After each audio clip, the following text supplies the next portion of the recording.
Ang paksa po natin ngayon ay may pamagat na pagkakaisa sa katawan ni Kristo. Ang mga version ng Biblia na ating gagamitin ay ang Bagong Biblia at New King James Version, liban na kung babanggitin. Ang pamagat po o ang coverage natin, mga kapatid, ay mula rito sa Efeso chapter 4, verse 1 hanggang 16. Lagyan natin na malaki para kitang-kita natin. Ang katawan ni Kristo, sabi dito, pagkakaisa sa katawan ni Kristo. Ang katawan ni Kristo na tinutukoy sa ating pamagat ay walang iba kundi ang church, yung tinatawag na iglesia.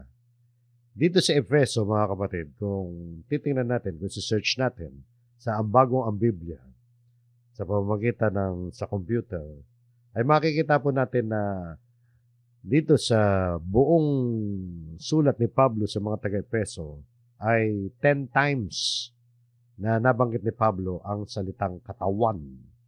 At doon sa 10 na yun, mga kapatid, 9 doon ang tumutukoy sa katawan ni Kristo na siyang church o iglesia.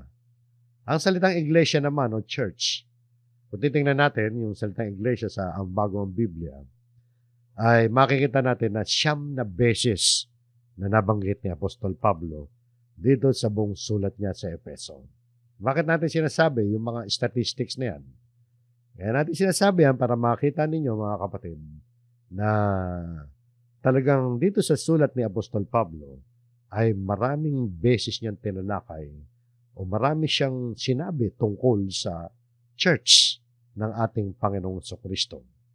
Alam natin na ang katawan ni Kristo, ang tawag doon ay church. O yung church na tawag na Body of Christ o katawan ni Kristo. Bata yan sa maraming mga talata ng Biblia na marami na doon ang ating napag-aralan. At kapag sinabing iglesia ng Panginoong Jesus, yun ibig sabihin nun, yun yung mga sumasampalataya sa ating Panginoong Jesucristo. Ngayon, mahirap ituro yung tinatawag na universal na church ng Panginoong Jesus. Sapagkat maraming grupo ang nag-aangkin na sila lamang daw ang tunay na church ng Panginoon. Kaya kailangan daw doon tayo umanib. Na kapag hindi raw tayo umanib doon sa church nila, hindi raw tayo maliligtas. Yun yung kanilang maling pagtuturo. Sa ating mga naging pag-aaral ng mga nakaraan, yung mga nagsasabing sila lamang ang tunay na church ng Panginoon, palatandaan yun na mali yung aral nila. Lalo na yung mga nagsasabing sila lamang ang maliligtas.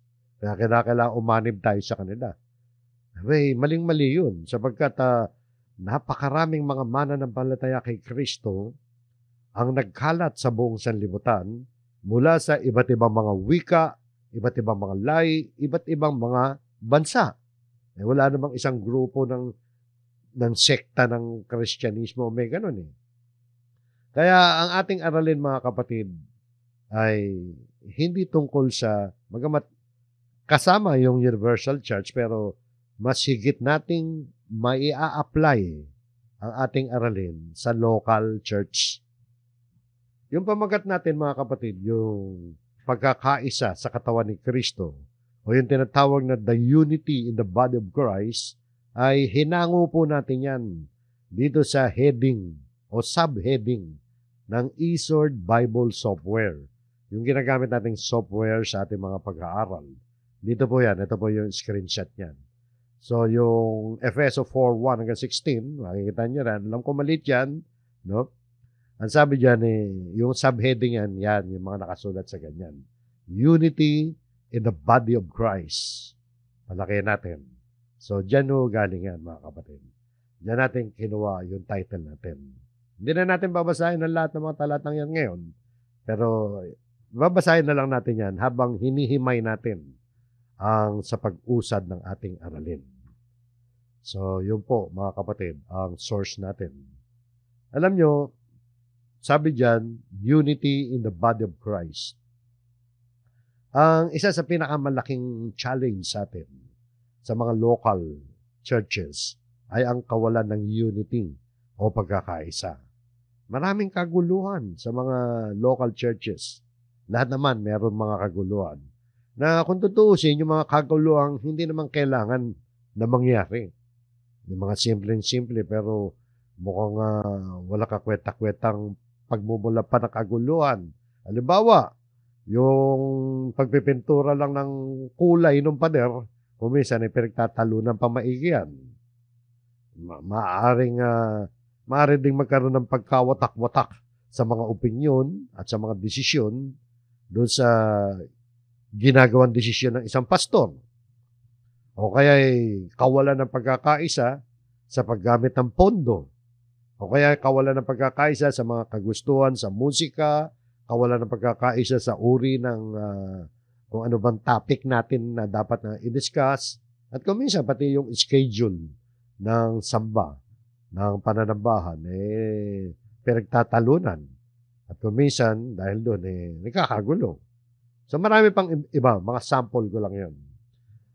Yan lamang ang ilan sa mga matatawag nating hangal na issue na nagbubunga pa ng pagkakawatak-watak ng lokal na iglesia. Tinawag nating hangal yun, excuse me sa language natin, magiging hangal yung isang issue kapag nagbunga pa yan ng pagkakawatak-watak. Ngayon, mga kapatid, ay ating tatalakay na pagtuturo ni Pablo dito sa Efeso 4:1-16 tungkol sa mga praktikal na katotohanan para sa isang church, para sa iglesia.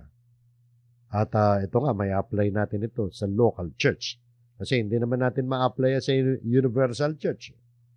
Dito mga kapatid ay nagbigay si Pablo ng mga instructions at kaalaman upang tayo ay mapakilos bilang isang church na merong unity na kung saan si Kristo ang pangulo natin, yung pangulo. Hindi presidente na, kundi head, spiritual head natin ay ang ating Panginoon Kristo. Pag-aralan po natin ang mga sinasabi ni Pablo ang tungkol sa unity o pagkakaisa sa church. At tingnan natin kung paano natin ito may sa katuparan sa ating iglesia lokal. Ang ating teksto, mga kapatid, ngayon ay hahatiin natin sa 3 bahagi ayon sa pagkakasunod-sunod ng mga talata. Ang unang bahagi, mga kapatid, ay tungkol sa pagkakaisa sa ating paglalakad o paglakad. At yung susunod na bahagi, sunod-sunod lang yan, mga kapatid, ay ang pagkakaisa naman sa ating ministeryo. At yung huli, mga kapatid, yung pagkakaisa sa ating paglago. So, tingnan natin yan isa-isa. Dito muna tayo sa pagkakaisa sa ating paglakad. Verses 1-6. Ang sabi ni Apostol Pablo, ako, o kaya't ako na bilanggo sa Panginoon, ay nagsusumamo sa inyo na kayo lumakad ng nararapat sa pagkatawag na sa inyo'y itinawag. So, ang sabi ni Apostol Pablo, kaya't ako na bilanggo sa Panginoon. So bilanggo ang si Apostol Pablo, the prisoner of the Lord. Parang bilanggo ng Panginoon, di ba? Alam niyo mga kapatid, sa naunang kapitulo diyan sa chapter 4 tayo ngayon, no? Sa chapter 3 ay nabanggit din ni Apostol Pablo yan. Yung tungkol sa bagay na yan. Mamaya babalik tayo, no? Sabi dito sa chapter 3 verse 1, dahil dito akong si Pablo ay bilanggo ni Kristo Jesus, alang-alang sa inyo mga hentil. So I, Paul, the prisoner of Christ. So pinaniniwalaan mga kapatid ng mga Bible scholars dahil sa mga salitang yan, itong si Apostol Pablo, nang isulat niya itong sulat sa mga taga-Efeso, ay siya'y nakakulong, nakabilanggo, literally, sa Roma, noong mga bandang 60 hanggang 62 AD. Nakulong siya hindi naman dahil nakagawa siya ng krimen o labag sa batas ng Roma, kundi dahil sa pangangaral ng Ebanghelyo. Kaya nabanggit niya dito na siya ay bilanggo ni Kristo, alang-alang sa inyo mga hentil. At dito nga sa Efeso 4:1, ang sabi niya, kaya't ako na bilanggo sa Panginoon. Ibig sabihin, inulit niya ulit yan at kapansin-pansin mga kapatid na ibinalik ni Pablo yung idea na siya ay isang bilanggo ng Panginoon. Nais niyang ipaalala sa kanila na siya ay nagdurusa upang malaman nila ang katotohanan ng Diyos. Maranasan nila ang Ebanghelyo kaya nakulong siya. at sila'y makapamuhay bilang isang church na tinawag sila ng Diyos. So, para bang sinasabi ni Pablo rito na makinig kayo mabuti, mga kapatid. Dahil nakulong ako para maintindihan ninyo ito. Di ba? At nakulong nga siya para sa ganitong dahilan. Tingnan, kaya't ako, pinampopront niya na siya'y bilanggo ng Panginoon. Ano sabi niya? Kaya't ako na bilanggo sa Panginoon ay nagsusumamo sa inyo na kayo'y lumakad ng nararapat sapagkat tawag na sa inyo'y itinawag. Nagsusumamo, ano ibig sabihin nagsusumamo? Beseech. Ang ibig sabihin niya, mga kapatid, nakikiusap siya. Pag sinabi nagsusumamo, di ba? Na matindi yung pakikiusap. Na dito ay pinapakita ang isang napakahalagang panawagan. Ibig sabihin, importante ito. Kaya nga ginamit niya yung salitang nagsusumamo. Na parang sinasabi ni Apostol Pablo na napakahalaga nitong panawagan kong ito. Ano pat nakaugnay ito. Dahil dito ay nakulong ako. Parang ganun eh. Ang sabi niya, na kayo'y lumakad. Ito yung panawagan eh. Na kayo'y lumakad ng nararapat sa pagkatawag na sa inyo'y tinawag. So diyan mga kapatid, katumbas ito na sinasabi ni Apostol Pablo na nakikiusap ako sa inyo na mamuhay kayo gaya ng nararapat sa mga tinawag ng Diyos. Ibig sabihin talagang pinapanawagan ni Pablo ito. Pinapakiusap niya, nagsusumamo siya, mahalagang bagay ito.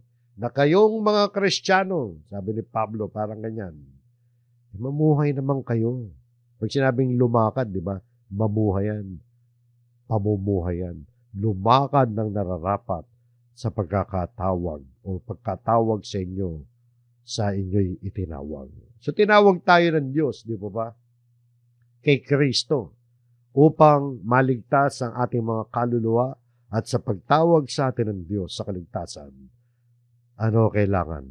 Kailangan namumuhay tayo sa araw-araw bilang mga taong tumugon sa pagtawag ng Diyos. Hindi maaari na sinasabi nating mga naligtas na tayo pero ang ating mga pamumuhay, yun nga yung ating mga paglakad at mga pag-uugali ay walang pagbabago. At namumuhay pa rin tayo na parang mga tao na walang pananampalataya sa Diyos. So nakita niyo mga kapatid, no? Dito mga kapatid, tinatawagan niya lahat na dito tayo magkaisa. Na lahat tayo ay lumakad ng nararapat sa pagkatawag na sa ating itinawag. Paano natin sa katuparan yan? Yung nararapat na pamumuhay. Ano ba ang mga dapat na makita sa ating buhay? Sa sumunod na talata, sabi ni Pablo, na may lubos na kapakumbabaan at kaamuhan, may pagtsatsaga na mapagparaya sa isa't isa sa pag-ibig. So, kaugnay ng ating pamumuhay ito, mga kapatid, di ba ba? Kaya nagsimula sa salitang na. Ganun natin ito patutuparin yung sinabi ni Apostol Pablo na panawagan na lumakad tayo, na lahat tayo magkaisa sa ating paglakad na dapat ay maging karapat-dapat. Nasabi rito mga kapatid ay na may lubos na kapakumbabaan. So, dapat meron tayo niyan. Ano ba yung ibig sabihin ng kapakumbabaan? Sa English ay all lowliness. Low, baba. Alam natin, marahil yung salitang magpakababa. Sa kahulugan nito, mga kapatid, sa pagkakasulat sa wikang Grego, ang ibig sabihin niyan, yung meron tayong kahihiyan ng pag-iisip. Meron tayong kahinhinan ng pag-iisip at ng mga pag-uugali. Kababaang loob yan. Pagpapakababa. Yung humbleness, mga kapatid. Ibig sabihin hindi bagay sa atin na maging mapagmalaki, mayabang. At yung sumunod, so yan number 1. Ang sumunod, kaamuhan. So dapat meron tayong kaamuhan. Ano ba yung kaamuhan? Gentleness. Gentle. Diba? Gentleman. Diba? Kumbaga sa madalas natin madinig. Pag sinabing gentleness o kaamuhan, Ibig sabihin niyan mahinahon tayo. Hindi tayo padalos-dalos. May hinahon tayo sa pamamagitan ng pagpapahiwatig ng pagpapakumbaba. Maamo, hindi ka nakakatakot dahil sa pag-uugali mo. Hindi ganun. Dapat maamo tayo. Ibang madali kang lapitan, madali kang kausapin, madali kang makaunawa. Kaya sumunod, sabi, pagtsatsaga. Ano yung pagtsatsaga? Long suffering. Long, mahaba. Suffering, pagtitiis. Pag pinagsama mo yan, long suffering. Ibig sabihin, meron tayong kakayang magtiis ng kapinsalaan mula sa iba. Yun ay yung layunin, mga kapatid. Sa layunin natin na gusto natin kasi, mga kapatid, na maging mapagpasensya. May pagtsatsaga, long suffering, yung may kaugnayan yan sa pagpapahinuhod, pagpapasensya, pagpapahaba ng ating pisi, no? Sa pagpapasensya. Mahabang pagtitiis yan. At ang sabi rito, na mapagparaya sa isa't isa sa pag-ibig. Pag sinabing mapagparaya, yung bearing with one another in love. Bearing yung dinadala mo. Yung kaya mong pasanin. Willing kang pasanin. Yung pagkukulang ng iba. Di ba? Mapagparaya Yung napipigilan mo yung sarili. Yung marunong ka rin magtiis, siyempre. Marunong ka magtiis na madaya ka, magdusa ka. Kasi ginagawa mo yan na may pag-ibig. Love. Alam natin ang pag-ibig. Agape. Dapat mapagpahinuhod tayo. Di ba? So mapagparaya, inuuna natin yung kapakanan ng iba. So nakita nyo, isipin nga lang natin sa mga bagay nito na dapat nagkakaisa tayo dyan. Na lahat tayo. Dahil ang panawagan yan para sa lahat. So kaya sinabi natin, pagkakaisa yan sa ating pamumuhay. Pamumuhay, mga kapatid. Kapag nagkulang tayo sa bagay na yan, mawawalan tayo ng pagkakaisa.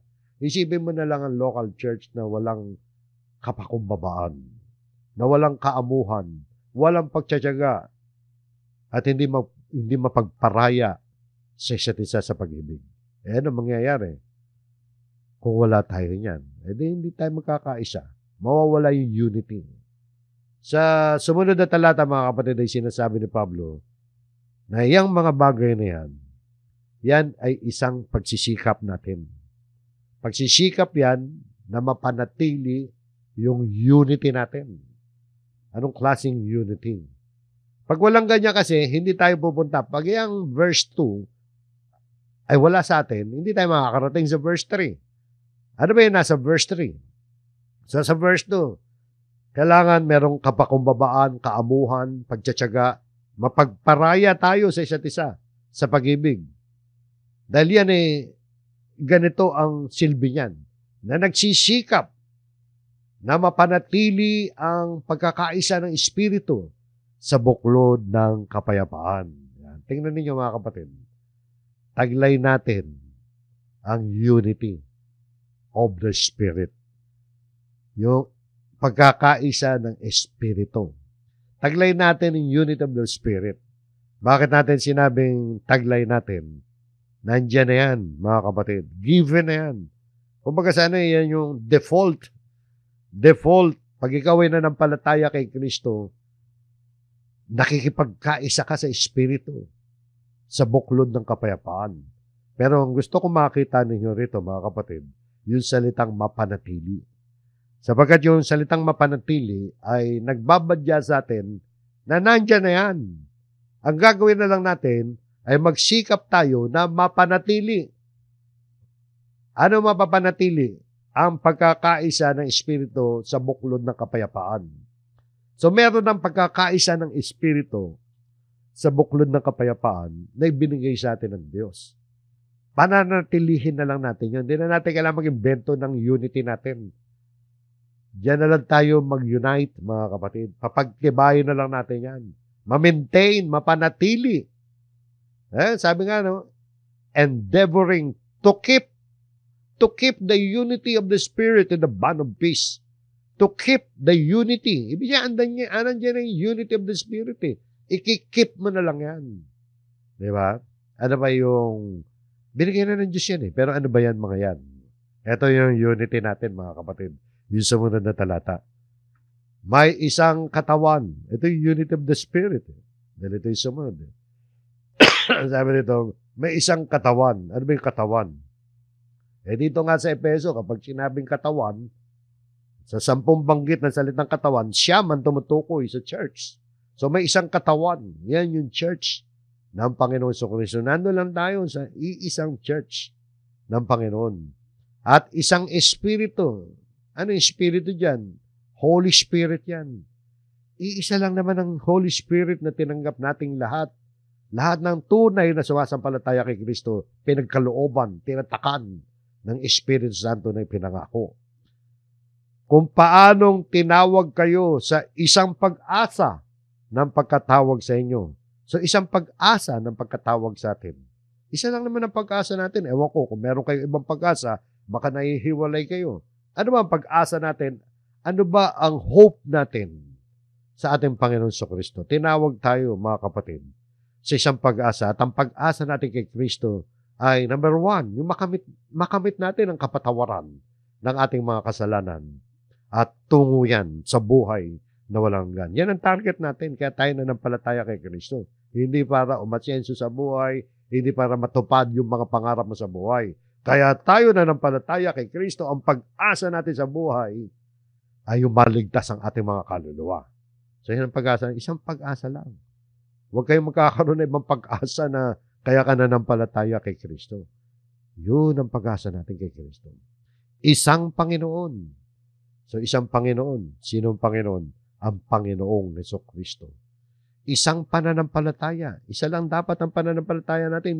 Hindi iba-iba. Isa lang dapat ang pagkakilala natin sa ating Panginoon Jesucristo na siya ang anak ng Diyos. Na siya'y sinugo na Ama para maligtas tayo. Siya yung Mesias. No, pananampalataya, yung pananampalataya natin nakabatay lahat sa salita ng Diyos. Huwag kang magkakaroon ng pananampalataya na hindi nakabatay sa salita ng Diyos. Isang bautismo. Yung bautismo, lahat ng mga mananampalataya ay merong isang bautismo. Ang bautismo ay yung tinanggap natin na inutos ni Kristo na dapat ang lahat ng mga magiging alagad ay dapat bautismoan.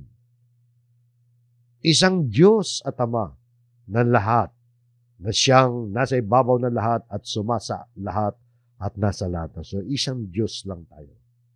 Meron ang Amang Diyos.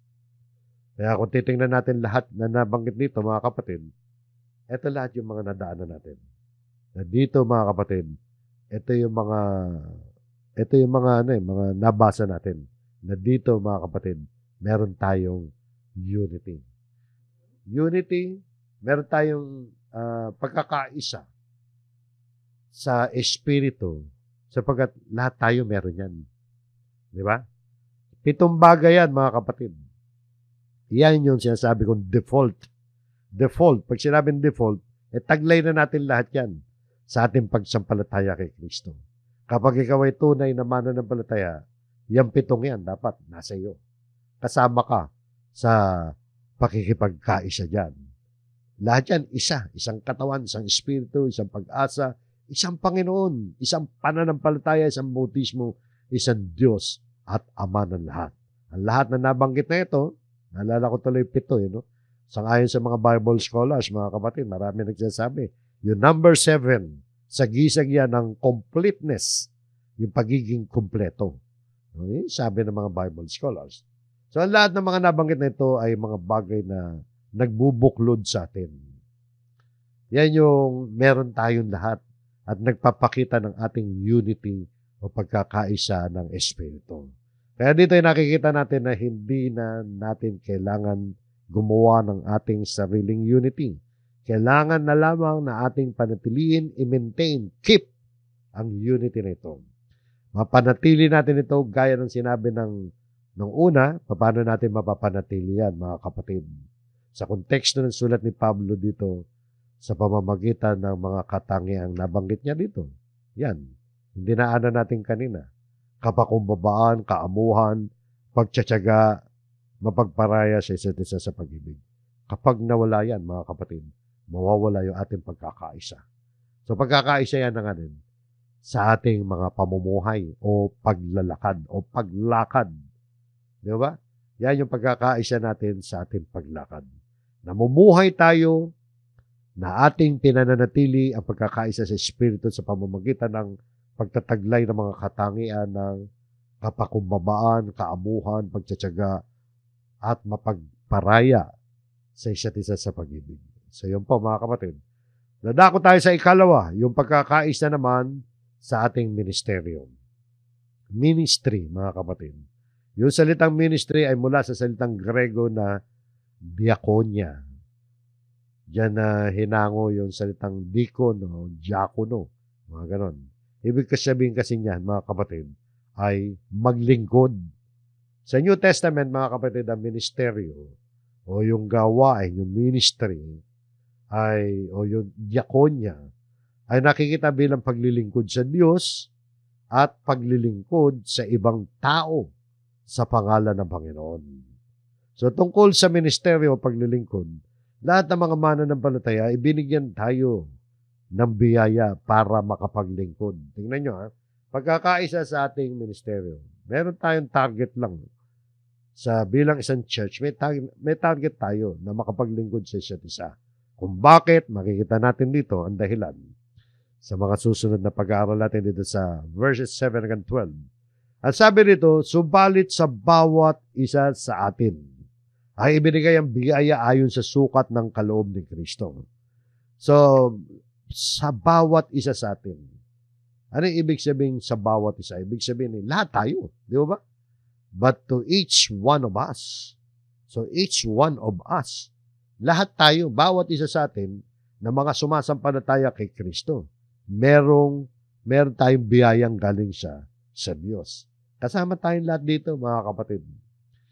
Lahat tayo nabigyan ng biyaya. Biyaya ang tinutukoy dyan, mamaya. Lahat tayo binigyan ng biyaya. Dito, kapag sinabing biyaya, ano yung ibig sabihin? Pabor na galing sa Diyos yan. Regalo yan ng Diyos. Hindi sa ating sarili yan. Ipinagkaloob lang sa atin. May kaugnayan yan sa paglilingkod natin. Ang sabi rito, ay ibinigay ang biyaya ayon sa sukat na kaloob ni Kristo. So, bawat isa sa atin, iba-iba. Nagpapakita yan na iba-iba na ibinigay sa atin. Ibinigay ang biyaya ayon sa sukat ng kaloob ni Kristo. So, si Kristo nag-decide kung ano yung dapat para sa atin. So, ang biyaya, mga kapatid, ay tumutukoy yan sa ating kakayahan na ipinagkaloob sa atin ng Panginoon. Kakayahang makapamuhay ng ayon sa kagustuhan ng Diyos, kakayahang makapaglingkod sa Diyos at sa ibang mga tao. Biyaya yun. Yung makapaglingkod ka sa ibang mga tao, yan, dyan papunta yan eh. At dito sa context ng sulat ni Pablo, paglilingkod to sa kapatiran, sa church. Sa mga susunod na talata, sinabi ni Apostol Pablo, tingnan nyo. Kaya't sinasabi, nang umakyat siya sa itaas, ay dinala niyang bihag ang pagkabihag. Nang umakyat daw si Jesus sa taas, dinala niyang bihag ang pagkabihag. Ano ibig sabihin niya, mga kapatid? No? Yan daw sinasabi sa kasulatan. At tapos nagbigay siya ng mga kaloob sa mga tao. Si Jesus yan tinutukoy. Pero tingnan naman natin dito. Ano ba ibig sabihin niyan? Si Jesus, nang umakyat siya sa itaas, nang umakyat siya sa langit, dinala niyang bihag ang pagkabihag. Yung pinakasimpleng paliwanag dito, mga kapatid, ay isipin natin yung pagkabihag bilang pagkaalipin. Nang si Kristo ay namatay, inilibing, nabuhay, mula sa mga patay at umakyat sa kanang kamay ng Diyos, pinalaya niya yung mga bihag mula sa kasalanan. At dinala silang bihag naman para sa Kanya, sa Kanyang sarili, para sa Panginoon. Naging bihag sila ng Panginoon. Nakita niyo, no? So, dati tayong bihag. Bihag tayo ng kasalanan. Kinuha tayo ngayon ni Kristo na nabuhay siya maguli. At binihag naman tayo ni Kristo, pero ibang klase yung pagkabihag na. Pagkabihag na para sa Panginoon. Yan ang ibig sabihin niyan. At pagkatapos noon, at nagbigay siya ng mga kaloob sa mga tao. Sino mga tao yan? Yung mga taong tinutukoy dyan, yung mga sumasampalataya kay Kristo, hindi lahat ng mga tao yan. Nagbigay ng mga regalo ang Panginoon sa mga sumasampalataya sa Kanya. Kung anong mga kaloob ito, mamaya babanggitin niya, pero ang hint dyan, yung direction niya, mga kaloob yan na maipaglilingkod natin sa kapatiran. O, nagbigay siya ng mga kaloob sa mga tao. Tapos tuloy natin, nang sabing umakyat siya. Ano ibig sabihin nito? Kundi siya'y bumaba rin sa mas mababang bahagi ng lupa. So, parang nagtatanong si Pablo, ano ba ibig sabihin yan? No? Una-una, unawayan natin. Umakyat siya, si Kristo. Ano ibig sabihin nito kundi siya'y bumaba rin sa mas mababang bahagi ng lupa? Ibig sabihin, mas mababang bahagi ng lupa, yung nalibing si Kristo. Pero hindi naman nanatiling nakalibing si Kristo. Kaya sumunod na talata, ang bumaba, si Kristo bumaba sa lupa, ay siya ring umakyat sa kaitaasan ng sangkalangitan. Umakyat si Kristo sa sangkaitaasan o sa kaitaasan sa sangkalangitan. Ano ibig sabihin ng kaitaasan ng sangkalangitan? Above all the heavens. Ibig sabihin, mas mataas pa yan kaysa sa mga langit na nakikita natin ng ating mga mata. Lagpas pa niya sa mga natatanaw natin.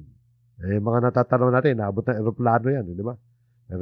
Pero yung pinuntahan ni Kristo sa above all the heavens. Bakit? Bakit siya umakyat doon?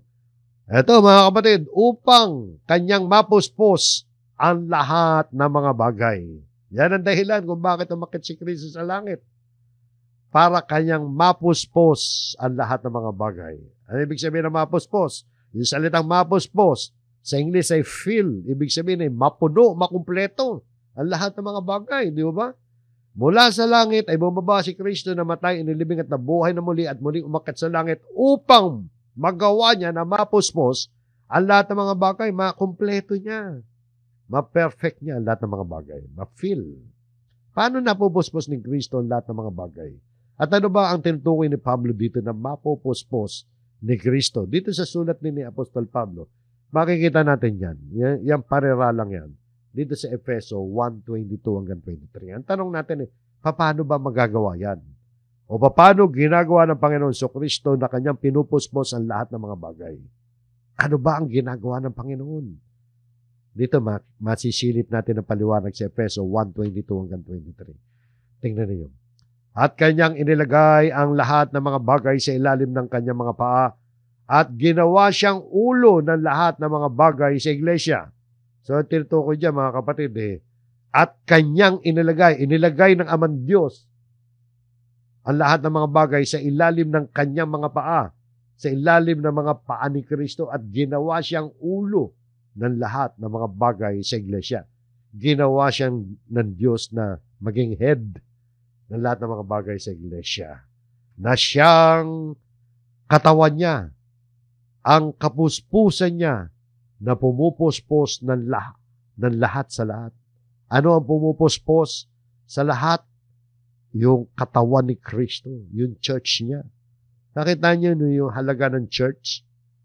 Yan yung mga sumasampalataya kay Kristo. Ginawa niyang isang church yan. So merong universal at merong local. Ang application sa mga local, yung mga instructions sa church, ang application yan sa local, siyempre. Ang iglesia, ang church, na siyang katawan ni Kristo, ang kapuspusan ni Kristo na pumupuspos ng lahat. Yan pala ang silbi ng church. Pinupuspos ang lahat. Ibig sabihin, tumutulong ang church para mapuspos sa mga tao. Sa pamamagitan ng iglesia ay napupuspos ni Kristo ang lahat ng bagay. Dito ay nakikita natin ang mga mananampalataya kay Kristo ay ginagamit ni Kristo upang mapuspos niya ang lahat ng mga bagay. Ano ba meron sa church? Kaugnay ng pagpupuspos ni Kristo ng lahat ng bagay. Anong ginawa ni Christ sa church? O ano ang ginagawa pa rin ng Panginoon Kristo sa church? Ito ang ginawa ni Kristo sa church. Balik tayo sa ating mga pangunahing talata. Pinagkalooban niya ang iba na maging mga apostol. Ang iba'y propeta, ang iba'y ebangelista, at ang iba'y pastor at mga guro. So yan yung mga inilagay, mga ipinagkaloob ni Kristo sa kanyang church. Yung mga tao ron, iba-iba yan. Pinagkalooban niya ng iba na maging mga apostol. Mga apostol, limited lang yan mga kapatid. Doon sa mga apostol na naka-record sa New Testament. Kung may mag-claim na ibang apostol sa panahon natin ngayon, huwag niyo paniwalaan yun. Limited lang yan yung mga apostol. Yan yung mga direktang nakausap ni Kristo. Ang iba ay propeta. So may mga propeta rin sa church. Pero hindi lahat ng local church may propeta. At yan mga kapatid, halos limited din yan. Ang hirap naman sa panahon natin ngayon, marami nag-claim na propeta sila ng Diyos. Tapos ang kanilang pinaprophesize, ipinangangaral, ay labag naman sa salita ng Diyos. Hindi po pwedeng ganun. Kaya nasabi natin, limited din yung propeta. Nandun yan sa New Testament times lang. Ang iba'y evangelista yung mga nagmi-mission yan, mga nangangaral ng diretso tungkol sa pananampalataya kay Kristo, nagmi-mission sa iba't ibang lugar para akayin ng tao sa pananampalataya kay Kristo. Yung mga talagang tumatalakay sa katulad yung Ebanghelyo ayon kay Juan, Mateo, Marcos, Lucas 1, di ba? Ang talambuhay ni Kristo, talagang solid. Hindi yan yung iba pa yung mga pastor, dahil sabi, at ang iba'y pastor at mga guro. Yung mga pastor, mga kapatid, yan, marami yan. Ngayon, hanggang sa panahon natin ngayon, at mga guro, mga pastor, mga nangangalaga ng kawan, mga teachers, mga guro, marami yan. So, yan ang meron. Mag-ingat kayo, ha? Baka may mag-claim na apostol. Tapos ay mga propeta.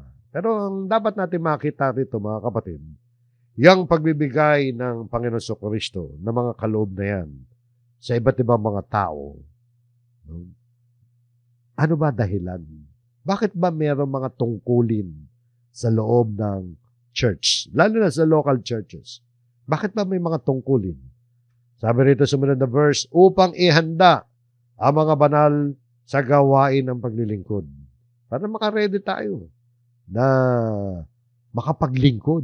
So, ang gawain ng paglilingkod sa English ay work of ministry. Sa mga kapatid, ang nais ng Panginoon ay maging handa ang bawat isa sa atin sa mga paglilingkod o sa ministry. Dapat tayo naglilingkod. Naglilingkod ka, hindi naman natin kailangan na may official name ministry. Halimbawa, music ministry. Yan yung mga traditional. Music ministry, ano pa ba mga ministry? Children's ministry. Ang ministry, ibig sabihin niya, paglilingkod. So kahit walang official name na paglilingkod ka at walang dokumento yan, mga kapatid. Pag ikaw ay naglilingkod, ministry mo yan. So ano ang dahilan kung bakit nagkaloob ang Panginoon sa atin ng mga biyayang ito para sa paglilingkod? Ito ang dahilan. Sa katitibay ng katawan ni Kristo. Ano ba yung katawan ni Kristo? Yung church. At yan, may apply natin sa local church upang ang church ng Panginoon, yung kanyang katawan ay maging matibay.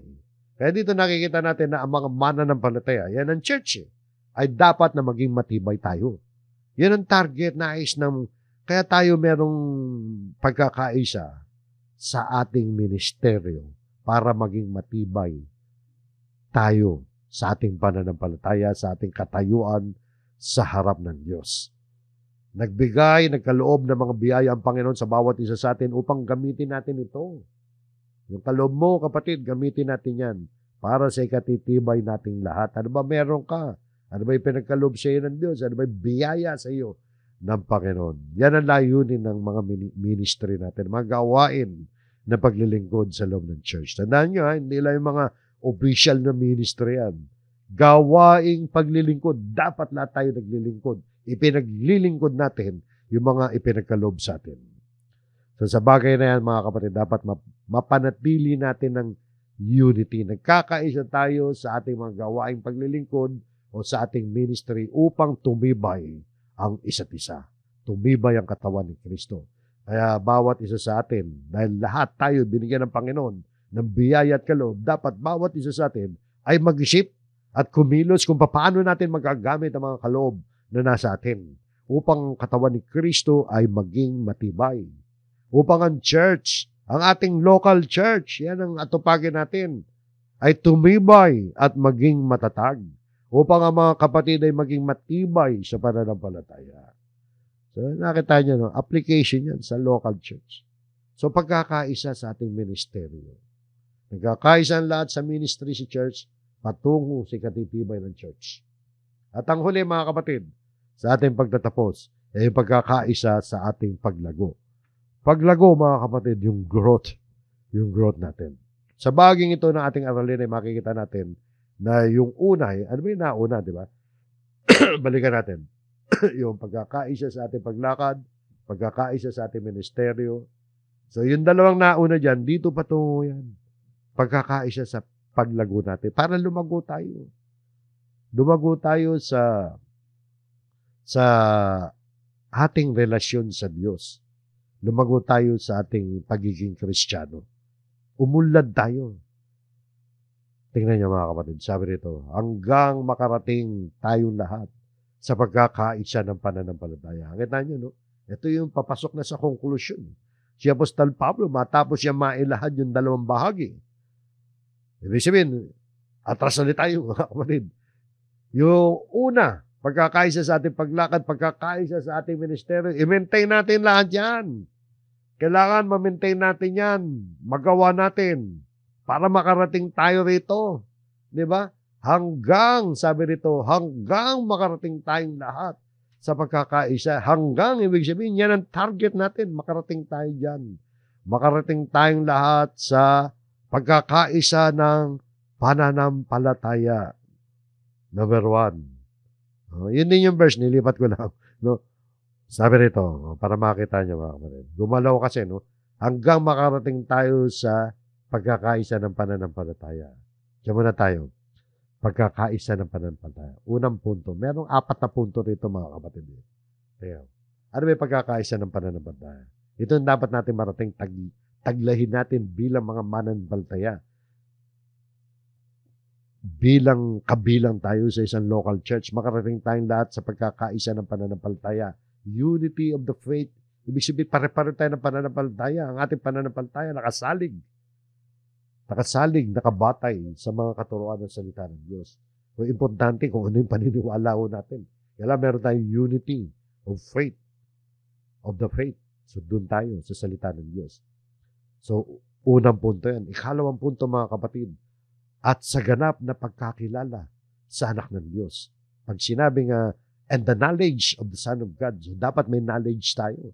Ang focus ng pinuno, na mga pinuno ng churches, mga kapatid, hinahanda ang mga Kristiyano na maglingkod sa iba't ibang mga tao, sa iba't ibang mga paraan, sa mga practical na paraan. Pero kailangan din natin ng knowledge. Yung knowledge, mga kapatid, ay isang critical na mahalagang bagay ng epektibong paglilingkod. Hanggang maging, ito yung ikatlot, mga kapatid, hanggang maging taong may sapat na gulang. Ito'y tumutukoy sa mga mananampalataya ay dapat makarating sa tinatawag sa English na maturity. Sa English nga, to a perfect man, maturity. Hanggang maging taong may sapat na gulang. Pag sinabing sapat na gulang, di ba, mature ka na. Hindi naman literal, maaaring bata ka pa, pero dapat mag-mature ka sa iyong pananampalataya. Hindi maaaring na manatili lamang tayo mga sanggol, yung mga tinatawag nilang baby Christians. Hindi po pwedeng bisita ka na lang palagi. Kailangan umunlad tayo. Hindi po pwede na palagi na lamang tayo baguhan. First timer tayo palagi. Kailangan lumago tayo sa ating pagiging Kristiyano. Ika-4 na punto, hanggang sa sukat na ganap na kapuspusan ng Kristo. Ito'y tumutukoy sa paglaki natin bilang isang Kristiyano. Hindi literal na paglaki yan. Hanggang sa sukat na ganap na kapuspusan ng Kristo. Hanggang sa maabot natin yan. Hindi biological na paglaki yan. Kundi karakter ang pinag-uusapan dyan. Yung moral character natin. Yung paglaki na dapat matamo natin ay si Kristo. Siya yung pamantayan natin. Ang sukat o measure, sabi yan, to the measure of the stature of the fullness of Christ. Ibig sabihin lang niya, mga kapatid, ay tayo ay dapat lumago hanggang sa tayo ay maging katulad ni Kristo o kalarawan ni Kristo. So yan, nakita natin mga kapatid. Pagkakaisa yan sa paglago, dyan dapat tayo papunta lahat, mga kapatid. At sa ating sumunod na talata, mga kapatid, ang sabi rito sa 14, upang tayo'y wag nang maging mga bata pa. Ibig sabihin mga bata pa sa pananampalataya, yung mga hindi pa umaabot sa tinatawag na pagiging mature. Hindi pa perfect, di ba? Dapat huwag tayo maging bata pa. Dapat umunlad naman tayo sa ating pagkakilala, sa ating pagiging Kristiyano. Ano ba yung meron sa bata? Sabi rito na napapahapay dito at doon at dinadala sa magkabi-kabila ng lahat ng hangin ng aral. Yan ang bata, mga kapatid. Napapahapay parang mga alon ng dagat na dinadala ng mga nag-aampasang hangin mula sa iba't ibang mga direksyon. Di ba magulo yun? Yung alon ng dagat, walang estabilidad o katatagan sa mga aral yan. Aral o doktrina ng Diyos. Sabi, tossed to and fro and carried about with every wind of doctrine. Doktrina, aral. Mahalaga yan. Hindi mo alam kung saan ka pupunta doon sa aral. Para hindi ka maligaw sa aral, manatili ka doon sa sinasabi ng Biblia. So dapat maalis tayo sa ganyang kalagayan. Kaya kinakailangan magkaroon tayo ng pagkakaisa sa ating paglago. At sabi pa rito, sa pamamagitan ng mga daya ng mga tao, sa katusuhan ayon sa mga lalang ng kamalian. Kaya itong mga bata yung dinadala-dala o nadadala-dala dahil may mga tao kasi mga mandaraya, manluloko, di ba? Katusuhan, mga lalang ng kamalian, mga nanlilinlang yan. Nanluloko ng tao sa kanilang pangangaral. So yan ang maaaring kahinatnan ng marami kung kaya't kailangan mapanatili natin ang unity. Huwag tayo papayag na may mga kapatid na madadaya pa. Yung sumunod na talata, mga kapatid, sa halip na maligaw tayo ng pananampalataya, madaya tayo, matangay tayo kung saan-saan ang iba't ibang mga hangin ng aral, kailangan ito gawin natin para hindi mangyari yon, kundi humahawak sa katotohanan na may pag-ibig. Katotohanan. Maaaring tumutukoy yan sa salita ng Diyos, tumutukoy yan kay Kristo na katotohanan. Pero yung katotohanan na hindi lamang katotohanan na marami tayong alam sa mga salita ng Diyos. Dapat alam din natin i-apply yan. At bukod doon sa application, hindi lang yung marami tayong alam na katotohanan na itinuturo ng Biblia o kaalaman, o marami tayong halimbawa alam na verse ng Biblia, pero dapat, mga kapatid, may pag-ibig. Hindi dapat mawala yan. Hindi lamang marami lang tayong alam ng mga talata ng Biblia, kundi yung mga katotohanan natin pinanghahawakan ay dapat sinasangkapan natin ng pag-ibig. Importante yung pag-ibig. Kaya nagkaroon tayo ng lesson tungkol sa pag-ibig. Dapat malinaw sa atin ano ba yung pag-ibig na yan. Di ba? Yung itinuturo ng Biblia. Meron tayong love. Love, mapagpatawad ka, mapagpasyensya, maamo ka. So maraming bagay tungkol sa pag-ibig. May malasakit ka sa kapwa mo. At ang sabi pa rito, lumago tayong lahat sa Kanya. May grow up in all. So pagkakaisa to sa ating paglago. Lahat tayo dapat lumago. Walang maiiwan. Lalago tayo kay Kristo na siyang ulo sa mga kapatid ay si Kristo. Dapat lumago tayo bilang church. Nabanggit yung salitang ulo. Ang pagiging ulo ni Kristo ay ang pagiging ulo ng iglesia. Kasama yan sa konteksto ng sulat ni Pablo dito sa Efeso. Kaya nabanggit natin kanina yung statistics. 10 beses nabanggit yung salitang katawan dito. Yung 9 doon sa 10, tumutukoy sa katawan ni Kristo ng church. At yung church, 9 na beses nabanggit yung salitang iglesia dito sa Efeso. Kaya ang subject dito ni Apostol Pablo talaga sa konteksto ng kanyang sulat ay tinatalakay niya yung mga dapat na mangyari sa loob ng church. Ang dapat na marating nating lahat. At kasama na rito sa portion nito na pinag-aaralan natin, dapat magkaroon tayo ng pagkakaisa sa ating paglago. Magkaroon tayo ng unity patungo sa paglago natin, pag-unlad natin sa ating pananampalataya. So yun po, mga kapatid, di ba?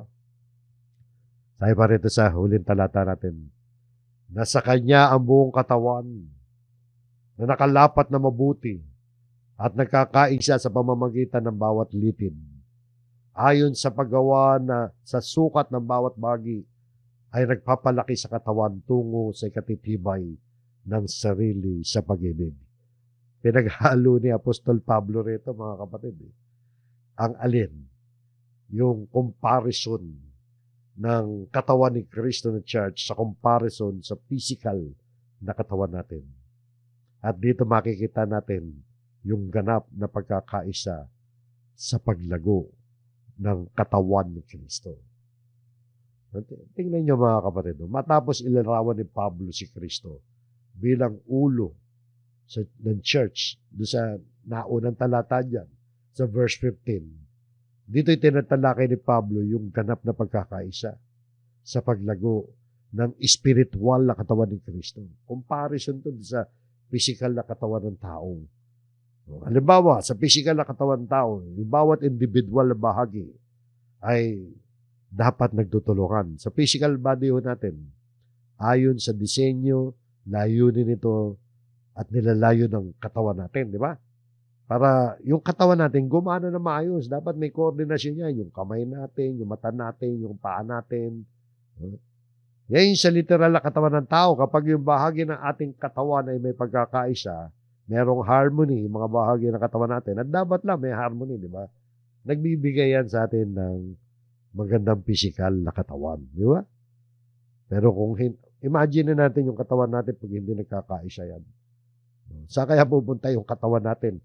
Halimbawa, yung kaliwang mata mo, gusto tumingin sa gusto tumingin sa kaliwa. Yung kanang mata mo, titingin sa kanan. Pwede bang ganon? Yung isa nakatingin doon, yung isa nakatingin doon. Mahirap yun, ha? Parang may sakit ka nun. Gusto ng kaliwang tenga mo, pakinggan yung nasa kaliwa. Gusto ng kanan tenga mo, pakinggan yung nasa kanan. Hindi, ang gulo nun. Gusto ng kaliwang paa mo, pumunta sa kaliwa. Gusto ng kanang paa mo, pumunta sa kanan. Walang pagkakaisa. Hindi ganyan ang katawan ng tao. Di ba? Hindi ganyan ang katawan ng tao. Ang maayos na katawan ng tao may harmony. Ganun din. Yung katawan ni Kristo na church, dapat may harmony. May ganap na pagkakaisa. Ganap na pagkakaisa sa paglago sa espiritual na katawan ni Kristo. Bawat kaanib sa katawan ni Kristo ay gumagawa na magkakasama sa pagkakaisa, unity. Lumalago yung church sa pag-ibig kapag ganyan. At kapag lumalago ang church sa pag-ibig, ito'y nakakaakit sa ibang mga tao patungo sa ebanghelyo ni Kristo. Nagagamit ngayon ang church para maakay ang ibang mga tao sa kaligtasan. Ang isang church na kilala sa pagsasalita ng katotohanan sa pag-ibig ay isang malusog na church, malusog na katawan. Kaya mga kapatid, huwag nating ilayo ang ating mga sarili sa ating local church. Sapagkat bilang mga mananampalataya kay Kristo, inilagay tayo ng Diyos sa local church. Lahat tayo na nasa katawan ni Kristo ay dapat kumikilos sa pagkakaisa upang maganap natin ang mga gawain na dapat na ginagawa ng isang church. So yan po mga kapatid, yung pagkakaisa sa ating ganap na paglago. Yan ang unity natin mga kapatid na dapat makita sa atin bilang isang church. Yan po ang ating aralin mga kapatid sa pagkakaisa sa katawan ni Kristo o ang tinatawag na the unity in the body of Christ. So yan po mga kapatid, sana'y may apply natin yan sa ating mga kani-kanya mga local churches. Pagpalain tayo ng Panginoon, tayo po'y muling manalangin.